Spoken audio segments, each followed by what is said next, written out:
What if Tanjiro didn't just evolve, but tapped into a power so ancient, so overwhelming, that even Muzan himself would fear it? A forgotten force older than demon slayers, older than demons. A mode that turns Tanjiro into the embodiment of the sun itself. Today, we're diving into an alternate universe where Tanjiro awakens something beyond sun breathing, a transformation rooted in an ancient celestial origin, the ancient sun god mode. In this storyline, we explore how this hidden form awakens, what it means for Tanjiro's identity, how it changes the course of Demon Slayer history, and how it rewrites the final battle against Muzan. But here's the catch. This power doesn't come without consequences. And what Tanjiro gains, he might not be able to control. Let's step into a world where the sun itself chooses Tanjiro as its vessel. Long before the first Nichirin blade was forged, before Yoriichi was ever born, ancient scriptures spoke of a celestial entity known as the Sun Deity, a being that maintained balance between life and the demonic void. This deity infused fragments of its essence into humanity, so they could resist demonic corruption. Over thousands of years, those fragments faded, except for one lineage, a lineage that could naturally synchronize with the sun, a lineage eventually known as the Kamado family. But no one, not even Tanjiro, ever knew the full truth of their ancestry. During a brutal battle against an upper-ranked demon, Tanjiro faces a moment where all seems lost. His breathing collapses. His blade cracks. His consciousness begins to fade. But instead of darkness, he sees a golden flame burning silently within him. A faint whisper echoes, "Awaken my heir." This isn't Yoriichi's memory. This isn't a vision from the past. This is a direct call from the ancient essence sleeping in his bloodline. Tanjiro's body erupts in radiant flames unlike anything seen in Demon Slayer. Not the clean golden of sun breathing. Not the red blades of a Demon Slayer mark. This flame is white gold, so bright it distorts the space around him. His hair shifts into streaks of burning sunlight. His pupils turn circular and shine like miniature suns. His breathing becomes silent. Not because he's weak, but because he transcends the need for breath techniques. This is not a breathing style. This is pure divine energy. Something humanity hasn't witnessed in thousands of years. To keep the story grounded in Demon Slayer logic, this mode grants solar regeneration. His wounds heal instantly, but at the cost of burning life energy. Celestial perception. He can see demon weaknesses as glowing fractures in their bodies. Absolute sunfire. Flames that bypass demon regeneration entirely, burning their cells on a molecular level. Sun core overdrive. A final technique that channels the full ancient essence, but if overused, could completely consume Tanjiro's body. His presence alone causes demons to shriek. Even upper moons instinctively try to flee. But power always comes with consequences. Tanjiro quickly realizes that this ancient power is not meant for humans. For every second he maintains the form, the markings on his skin grow hotter. His heart rate spikes to unnatural levels. His vision blurs. His humanity starts slipping. The power whispers to him again, "Become the sun, or be consumed by it." Tanjiro is terrified. Is this power a gift or a curse? If he loses control, he could burn everything around him, even Nezuko. Giyu senses Tanjiro's transformation and is stunned. Even Hashira like Sanemi and Mitsuri hesitate. The heat he emits is unbearable. Obanai remarks, "This isn't a breathing technique. This is something divine." For the first time in centuries, Muzan feels fear. When Tanjiro awakens the modes, Muzan senses a presence he hasn't felt since ancient times. The same celestial energy that once almost eradicated demons before humanity existed.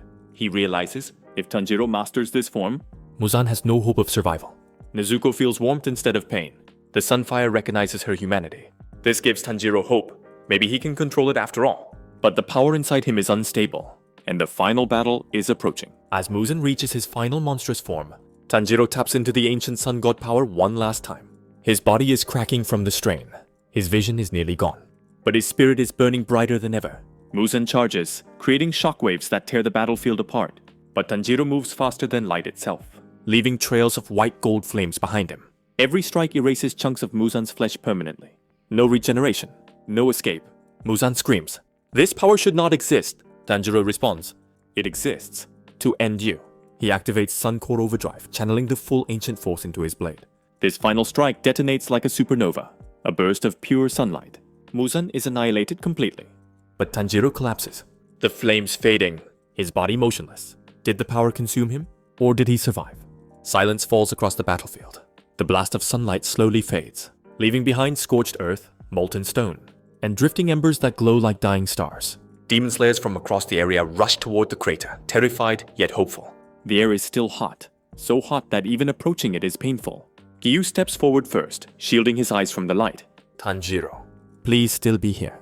Among the smoke, a silhouette lies motionless. His clothes are burned away, his skin dim and cracked like cooled lava.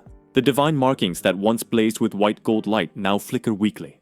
Nezuko rushes forward, ignoring the heat. She kneels beside him, touching his cheek. Her voice trembles. Tanjiro, come back. For a moment, nothing happens. Then, a faint spark glows in his chest. Not the overwhelming radiance from before, but something softer, warmer, human. The ancient essence has stopped consuming him, but it hasn't completely left. Instead, it stabilizes, adapting to Tanjiro's will rather than overpowering it. His fingers twitch. Nezuko gasps and holds his hand tightly. Tanjiro whispers, voice cracked. Nezuko? Did we win? Before anyone can answer, the sky above shifts. Clouds part, revealing a beam of pure sunlight breaking through directly onto Tanjiro, almost as if the world itself is acknowledging his victory. Sanemi mutters, stunned. Even the sun reacts to him. The Hashira gather around, speechless. They all feel it. A lingering divine presence that wasn't there before. But something else happens. Tanjiro's eyes open fully, revealing faint traces of the ancient sun pattern still shimmering in his pupils. His breathing steadies. No longer divine, yet not entirely human either. He has become a bridge. A balance between the ancient celestial force and mortal life. The ancient sun god mode is gone, but its ember remains inside him. A gift, a warning, a reminder of the cost of power. Later, as the Demon Slayer Corps regroups, one question spreads among them. If this ancient force chose Tanjiro, what does it mean for the future of humanity? And deeper still, what other forgotten powers might be sleeping, waiting to awaken? But Tanjiro, sitting beside Nezuko with a gentle smile, knows only one thing. As long as he carries even a fragment of that celestial flame, he will spend the rest of his life protecting others from the darkness. Because the sun doesn't just burn, it heals, it guides, it lives on through him. The battlefield falls silent after Muzan's defeat. The night that once echoed with screams, collapsing buildings, and the roar of monsters now feels strangely peaceful. Ash drifts through the air like fading memories, and the world finally exhales after centuries of terror. Tanjiro lies unconscious, the last traces of the ancient sun, God's power flickering. Around him like dying embers, Nezuko kneels beside him, holding his hand tightly, whispering his name again and again, until at last his fingers move. His eyes open slowly. The world comes back into focus. He survived, not because the power spared him, but because Tanjiro's will refused to disappear. Days later, he walks through the quiet garden near the butterfly mansion. Sunshine warms his skin, not burning, not overwhelming. Just gentle, peaceful, a reminder that life can exist without fear. There's still a faint glow deep inside his chest, the leftover spark of the divine power he once unleashed. It no longer threatens to consume him. It simply rests there, silent. Shinobu approaches him with a slight smile. You're healing faster than expected. Most people wouldn't survive something like that. Tanjiro looks at his hand thoughtfully. Maybe the power knew the fight was over. It didn't need to take anything else. The Demon Slayer Corps gathers one last time.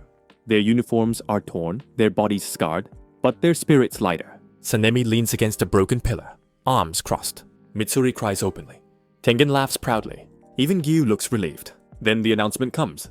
The Demon Slayer Corps is officially disbanded. The words echo across the room. Relief, joy, pain, all mixed together. Tanjiro steps forward quietly. I only survived because all of you believed in me. The sun's power didn't save the world. You did? Nezuko runs to his side, human once more, smiling brighter than the sunrise. For the first time, she and Tanjiro can stand together in full daylight without fear.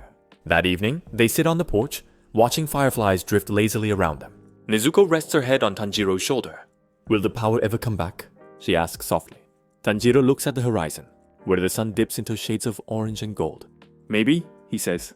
But if it does, I'll be ready. I won't let it control me. That power was meant to protect, not destroy. The last light of day fades. Tanjiro closes his eyes, feeling a quiet warmth inside him, the peaceful kind. Not the burning divine force he once carried. For the first time since their journey began, they're free. The end.